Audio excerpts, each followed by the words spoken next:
ఉమ్మడి వరంగల్ జిల్లాల లీడర్ల నడుమ మాటలు తూటాలు వేల్చున్నాయి.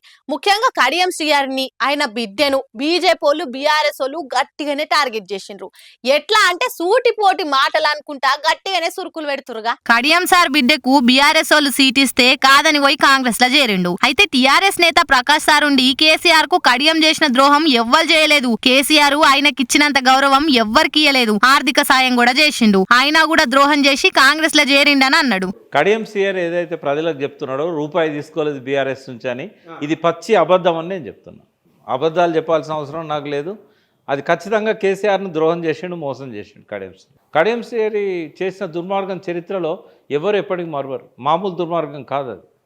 కేసీఆర్ నమ్మకాన్ని మోసం చేశాడు. కేసీఆర్ చాలాసార్లు మోసపోయిండు, కానీ కడియం సీఆర్ మోసం చేసినట్టు కేసీఆర్ని ఎవరు మోసం చేయలేదు. కడియం సీఆర్కి చేసినంత గొప్ప కేసీఆర్ ఎవరికి చేయలే. ఉప ముఖ్యమంత్రి ఇచ్చిండు, ఎంపీ ఇచ్చిండు, ఆఖరికి పదవి లేకపోతే ఎమ్మెల్సీ ఇచ్చిండు, ఎమ్మెల్సీ ఉండగానే ఎమ్మెల్యే ఇచ్చిండు. మనిషి ఇంటెలెక్చువల్, నాన్ కరప్ట్ అని అనుకున్నారు. కానీ ఆయన ఇన్ని సంవత్సరాల నాన్ కరప్ట్ అంతా కేసీఆర్ దగ్గర డబ్బులు తీసుకొని కాంగ్రెస్లో పోయినప్పుడే ఆ డబ్బులు రిటర్న్ చేయాలి కదా. అటు బీజేపీ వరంగల్ క్యాండిడేట్ ఆరూరి రమేష్ ఉండి కడియం కావ్యది ఇక్కడ కాదు గుంటూరు. ఆమె పెండ్లు చేసుకున్నది ఒక ముస్లిం పిల్లగాన్ని. మరి ఆమె కడియం కావ్య ఎట్లయితది? గుంటూరు కోడలకు ఇక్కడేం పని అనుకుంటది ఇటు వోషిండు. మరి కావ్య గారికి ఈ వరంగల్ కున్న సంబంధం ఏంటి? కావ్య నజరుద్దీన్ వారి అత్తగారు గుంటూరు. మరి ఆ గుంటూరు వాసికి వరంగల్ పార్లమెంటు టికెట్ ఏం అవసరం? మరి దయచేసి మహమ్మద్ కావ్య నజరుద్దీన్ ఎందుకు ఇక్కడ ఈ ప్రజలు ఓటు వేయాలి? నేను మీ బిడ్డగా, ఇక్కడ పుట్టి పెరిగిన బిడ్డగా, ఈ ప్రజల మధ్యలో ఉన్న బిడ్డగా, ఈ ప్రజల మధ్య కష్ట సుఖాలు పంచుకున్న బిడ్డగా, మరి నేను ఒకటే మనవి చేస్తున్నా, మరి గుంటూరు వాసి కావాలా మీ బిడ్డ కావాలా? ఒక్కసారి మీరు ఆలోచన చేయాలి. గతంలో ఎస్సీ రిజర్వేషన్ వల్ల 40 సంవత్సరాలుగా ఈ ప్రాంతంలో ఉన్న దళితులు నష్టపోయారు, ఆగమయ్యారు. ఇక ఆ మాటలు విన్నాక కడియం శ్రీహరి సారు అలా బిడ్డే కావ్య బగ్గుమన్నారు. మమ్మల్ని అంత మాటలంటవా అని ఆరూరి మీద ఫైర్ అయినరు. కడియం కావ్య భర్త గురించి మాట్లాడే అక్కరేమున్నది? దమ్ముంటే గెలిచి చూపెట్టమని సవాల్ చేసిండు. కేసీఆర్ కు నేనేం ద్రోహం చేయలే అని అనుకొచ్చిండు. ఆరూరి రమేష్ కు రాజకీయాలలో ఓనమాలు దిద్దిచ్చిందే నేను, గెలిపించింది నేను. అసోంటిది నా మీద నా బిడ్డ మీద గాని మాటలు మాట్లాడితే ఖబర్దార్ అని వార్నింగ్ ఇచ్చిండు. కార్పాటోలు పైసలు ఇచ్చినట్టు నిరూపిస్తే నా బిడ్డని ఇప్పుడే పోటీలకెళ్ళి తప్పుకోమంటా అని అనుకొచ్చిండు. నేను ఎన్నడూ కూడా ఏ పార్టీలో ఉన్నా ఆ పార్టీ నిర్ణయానికి విధానానికి కట్టుబడి ఉన్నానే తప్ప ఎవరికి వెన్నుపోటు పొడవలేదు. ఆ మాటకు వస్తే నా ద్వారా ఎదిగిన అరుణ్ రమేష్ నాకు వెన్నుపోటు పొడిచాడు. నేను పెంచిన అరుణ్ రమేష్ నాకు వెన్నుపోటు పొడిచాడు. ఎందుకు అంటే బీఆర్ఎస్ టికెట్ ఆయనకి ఇవ్వమని అడిగాము.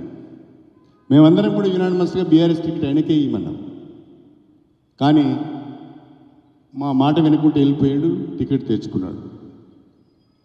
నీకు వెన్నుపోటు పొడవలే, నీకు అన్యాయం చేయలే, నీకే టికెట్ ఇవ్వమని చెప్పాము. కేసీఆర్ ముందట, రమేష్ ముందట, అందరి ముందట రమేష్కే టికెట్ ఇవ్వమని అందరం చెప్పాము. నువ్వు వెన్నుపోటు పొడిచి పార్టీ మారిన ఇతరుల మీద నువ్వు మాట్లాడే అర్హత నీకెక్కడిది? నువ్వు కూడా పార్టీ మారినావు కదా. నువ్వు ఎన్నుపోటు ఓడిచినావంటే నువ్వెన్నుపోటు ఓడిచినావని ఇద్దరు లీడర్లు ఇరుగా తిట్టుకున్నారు. మరి ఈ పంచాయతీ ఎన్నొద్దులు కంటిన్యూ అవుతుందో చూడాలి. కాంగ్రెస్ సర్కారు కొలువుదీరిన కాన్ నుంచి పథకాలేంది, పనితీరేంది, పతారేంది, పబ్లిక్ ల మాటలేంది అనే దానికన్నా గవర్నమెంట్ వడిపోతుంది, కూలిపోతుంది అనుకుంటే ఈయనొస్తున్న మాటలే ఎక్కువ. ఓనాడు కాకుంటే ఓనాడు తక్కువైతే అనుకుంటే ఇంత ఈ ముచ్చట్లు పెరుగుతూనే ఉన్నాయి కానీ తక్కువైతలేవు. మీదికెళ్ళి కాంగ్రెస్ లో సీఎం రేవంత్ అంటే వడనోళ్ళు సపరేట్ గ్రూప్ కట్టి ఏన్కంగా పని చేస్తున్నారని కూడా ఈయనొస్తూనే ఉండే. ఇక ఇప్పుడు కొత్తగా బీజేపీ లక్ష్మణ గీ ముచ్చట ముంగటేసుకుండు. రేవంత్ రెడ్డి మీద పక్క పాటోలది ప్రేమన జాల పైలం చెప్పే సోపత ఏది తెలుస్తలేదు. మీ పాటోలే నీ మీద కుట్రలు చేస్తురు, దెబ్బతీసే ముఠా తయారయ్యారు అనుకుంటా నోర్నోయంగా చెప్తూనే ఉన్నారు. ఇలా బీజేపీ లీడర్ లక్ష్మణ్ అన్న కూడా గిదే ముచ్చట ముంగటేసుకొని ఇగో గీతీలా మాట్లాడుకొచ్చిండు. రేవంత్ రెడ్డి గారు కొత్త పల్లె వెతుకున్నారు. ఇవాళ ప్రజల దృష్టిని మళ్లించేదానికి ఒక కొత్త నాటకం మొదలుపెట్టి ప్రజల సానుభూతి పొందడానికి తన పైన కుట్ర జరుగుతుందని, తనని దొంగ దెబ్బ తీయడానికి ప్రయత్నిస్తున్నానని చెప్పి కళ్ళబొల్లి మాటలు మాట్లాడుతున్నారు. ఎవరు మీ పార్టీలో కుట్రలు పడుతున్నారా? లేదా దొంగ దెబ్బ తీయడానికి మీ పార్టీలో ఏమైనా ముఠాలు గ్రూపులు కడుతున్నారా?